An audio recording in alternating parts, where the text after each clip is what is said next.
Hi hello ನಮಸ್ತೆ welcome back to the channel. ಇವತ್ತಿನ topic nested if statements.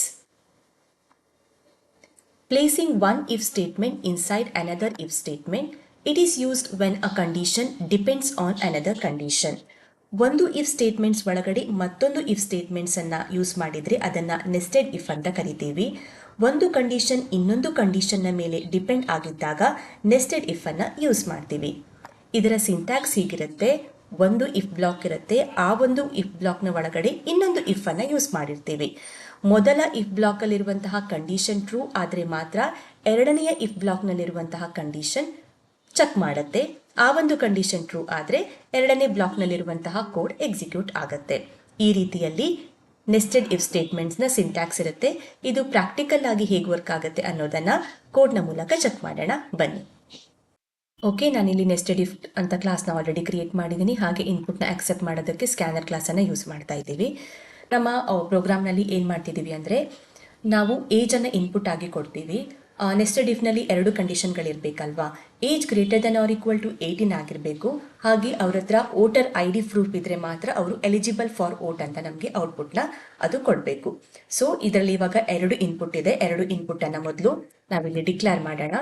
Int age is equal to SC dot scanner ಕ್ಲಾಸನ್ನು use ಮಾಡ್ತಾ ಇದ್ದೀನಿ ಏಜನ್ನು accept ಮಾಡ್ಕೊಳ್ಳೋದಕ್ಕೆ.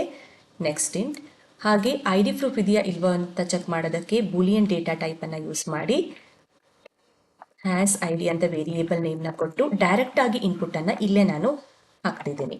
ಸೊ ಟ್ರೂ ಅಂತ ಕೊಟ್ಟಿದ್ದೀನಿ. ಓಕೆ, ಎರಡು ಇನ್ಪುಟ್ಗಳನ್ನು ಕೊಟ್ಟಾಯಿತು. ಆಮೇಲೆ ಇವಾಗ ನಾವು ನೆಸ್ಟೆಡ್ ಇಫ್ ಅನ್ನು ಬರೆಯೋಣ. ನೆಸ್ಟೆಡ್ ಇಫ್ ಅಂದರೆ ಒಂದು ಇಫ್ನ ಒಳಗಡೆ ಇನ್ನೊಂದು ಇಫ್ ಇರುತ್ತಲ್ವಾ. ಸೊ ಮೊದಲ ಕಂಡೀಷನ್ ಅನ್ನು ನಾನು ಹಾಕ್ತಾ ಇದ್ದೀನಿ. Age greater than or equal to 18 ಆಗಿದ್ರೆ ಅದು ಇನ್ನೊಂದು ಇಫ್ ಬ್ಲಾಕ್ಗೆ ಹೋಗಬೇಕು.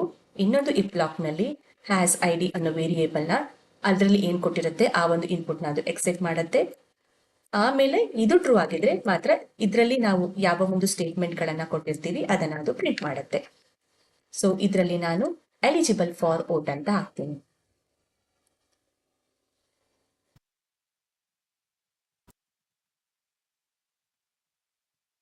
Okay, so age greater than 18 ಆಗಿದ್ರೆ ಹಾಗೆ ನಮ್ಮ ಹತ್ರ ವೋಟರ್ ID ಇದ್ರೆ ಮಾತ್ರ ವೋಟ್ ಮಾಡೋದಕ್ಕೆ ಅವಕಾಶ ಇರುತ್ತಲ್ವಾ, ಅದಕ್ಕೋಸ್ಕರ. ಸೊ ಇವೆರಡು ಕಂಡೀಷನ್ಗಳು ಟ್ರೂ ಆಗಿದ್ದಾಗೆ ಮಾತ್ರ ಈ ಒಂದು ಪರ್ಟಿಕ್ಯುಲರ್ ಸ್ಟೇಟ್ಮೆಂಟ್ ಪ್ರಿಂಟ್ ಆಗುತ್ತೆ.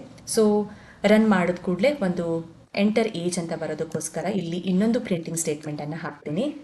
ಅದರಲ್ಲಿ ಎಂಟರ್ ಏಜ್ ಅಂತ ಕೊಡ್ತೀನಿ. ಓಕೆ, ಸೊ ಪ್ರೋಗ್ರಾಮನ್ನು ಬರ್ತಾಯಿತು. ರನ್ ಮಾಡಿ ನೋಡೋಣ ಹೇಗೆ ವರ್ಕ್ ಆಗುತ್ತೆ ಅಂತ. ನಾನಿವಾಗ ಇದನ್ನು ರನ್ ಮಾಡ್ತಾ ಇದ್ದೀನಿ.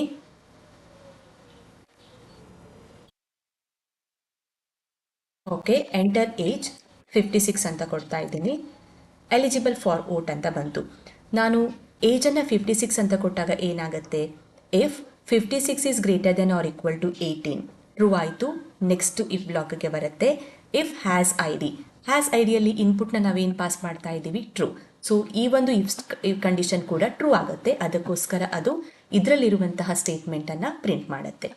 ಇವಾಗ ನಾವು ಈ ಹ್ಯಾಸ್ ಐಡಿಯನ್ನು ಫಾಲ್ಸ್ ಮಾಡಿ ಚೆಕ್ ಮಾಡೋಣ ಏನು ಬರುತ್ತೆ ಅಂತ. ಫಾಲ್ಸ್ ಮಾಡಿದ್ದೀನಿ, ಮತ್ತೆ ರನ್ ಮಾಡ್ತಾ ಇದ್ದೀನಿ. ಓಕೆ, ಏಜನ್ನು ನಾನು 56 ಅಂತಾನೆ ಕೊಡ್ತಾ ಇದ್ದೀನಿ. ಏನು ಕೂಡ ಔಟ್ಪುಟ್ ಬರ್ತಾ ಇಲ್ಲ. ಯಾಕೆ ಅಂದರೆ ಈ ಮೊದಲ ಇಫ್ ಬ್ಲಾಕಲ್ಲಿ ಇಫ್ ಕಂಡೀಷನಲ್ಲಿ ಏನು ಮೆನ್ಷನ್ ಮಾಡಿದ್ದೀವಿ ಅದು ಟ್ರೂ ಆಗಿದೆ. ಬಟ್ ನೆಕ್ಸ್ಟ್ ಇಫಲ್ಲಿ ಇಫ್ ಹ್ಯಾಸ್ ID ಅದನ್ನು ನಾವು ಇಲ್ಲಿ ಫಾಲ್ಸ್ ಅಂತ ಕೊಟ್ಟಿದ್ದೀವಿ. ಫಾಲ್ಸ್ ಇದ್ದರೆ ಈ ಒಂದು ಕಂಡೀಷನ್ ಫಾಲ್ಸ್ ಆಗುತ್ತೆ. ಅದಕ್ಕೋಸ್ಕರ ಈ ಒಂದು ಸ್ಟೇಟ್ಮೆಂಟ್ ಪ್ರಿಂಟ್ ಆಗಲ್ಲ. ಓಕೆ ಅಲ್ವಾ? ಇನ್ನೊಮ್ಮೆ ಚೆಕ್ ಮಾಡೋಣ. ನಾನು ಮತ್ತೆ ರನ್ ಮಾಡ್ತಾ ಇದ್ದೀನಿ. Enter age.